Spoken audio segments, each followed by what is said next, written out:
दोस्तों, जैसे जैसे एआई में इंप्रूवमेंट होगी, आईटी सेक्टर पे दबाव पड़ेगा। जी हाँ, एंथ्रोपिक एआई ने एक ऐसा प्लगइन निकाला है जिससे आप अपने कॉर्पोरेट वर्कफ्लो को और भी इफेक्टिवली इंटीग्रेट कर सकते हैं। न्यूज के हिसाब से shakes India's staffing intensive IT sector. जी हाँ, अगर अब हम स्टॉक्स के बारे में देखें on your favourite app trade alone, मैं ट्रेंड पे जाता हूँ, ट्रेंड के अंदर मैं जाता हूँ यहाँ पर computers and software and consulting.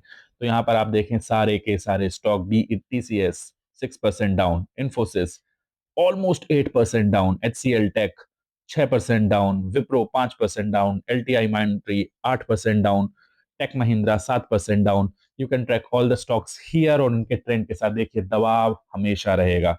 और अगर आप, जैसे कि मैंने आपको कहा, टीसीएस का हमने कंसिडरेशन किया था पिछले दिन, अब आप देखेंगे ट्रेंड पे जब ये ट्रेंड लाइन बिल्ड होगी आज शाम को, मोस्ट प्रोबेबली ये ब्रेक डाउन स्टॉक चले जाएगा।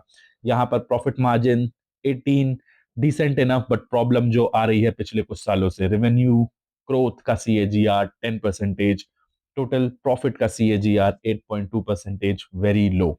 अगर आप देखें almost almost very gradual speed से चीजें बढ़ रही हैं। अभी भी पीई रेशियो 24 है, तो अगर आप पीईजी रेशियो देखें तो अराउंड 2.5 to 3 चल रहा है, which is considerably expensive given जो पूरा थ्रेट है एआई का वो अभी और तेजी से आगे बढ़ेगा।